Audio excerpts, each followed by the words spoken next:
Eh bien, on parle aujourd'hui à notre segment historique de la saison de la LNH, la saison 1942-43. Pourquoi cette saison-là? C'est qu'il y a 76 ans débutait ce fameux hockey à six clubs, les Original Six. Alors, vous avez sûrement eu là dans votre famille, soit votre père ou votre mère, vos parents, peut-être un oncle, une tante, un cousin, qui vous a parlé de cette fameuse époque de la Ligue à six clubs. Alors, ça commençait le 31 octobre 1942. Détroit, Boston, Toronto, Montréal, Chicago et New York, les Rangers, bien sûr, allaient se disputer la Coupe Stanley. Et lorsqu'on parle de cette époque, écoutez, j'ai vu des gens me parler de la Ligue à six clubs avec. Il y avait du feu dans les yeux, là. On me disait, là, ça, c'était le vrai hockey. Et comme moi, je parle à des plus jeunes aujourd'hui, et moi, je leur dis, ah non, non, le hockey des années 70, il y avait de la passion. On voulait, il me semble qu'on voulait plus qu'aujourd'hui, alors que non, on veut autant aujourd'hui. C'est que il y a un peu de nostalgie là-dedans, bien sûr. Un peu. Je devrais dire, il y a beaucoup de nostalgie là-dedans. Mais simplement pour nous rafraîchir la mémoire, là, cette fameuse saison 42-43, je peux vous dire que les Red Wings de Détroit avaient remporté la Coupe Stanley.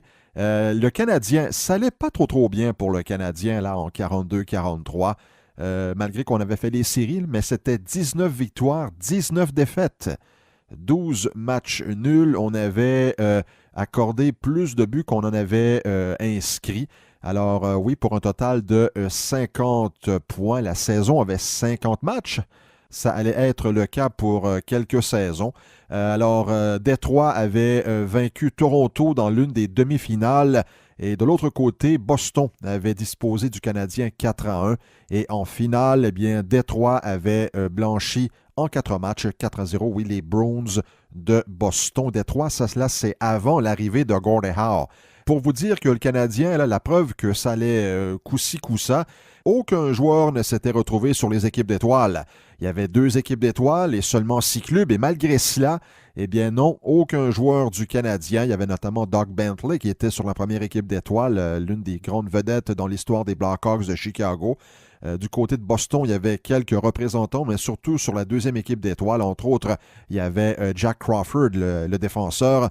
Il y avait aussi Sil Apps, l'un des joueurs immortels, entre guillemets, de l'histoire des Maple Leafs de Toronto. Alors oui, la Ligue à six clubs, The Original Six, ça commençait en ce jour, le 31 octobre 1942. Ça allait se poursuivre jusqu'à la conclusion de la saison 66-67. Et avec l'arrivée de 6 nouvelles formations à l'automne 67, eh bien là, c'est l'époque de l'expansion qui allait débuter. Et pour moi, ça c'est le hockey. C'est l'âge d'or du hockey pour moi. Mais pour les plus âgés, oui, The Original Six.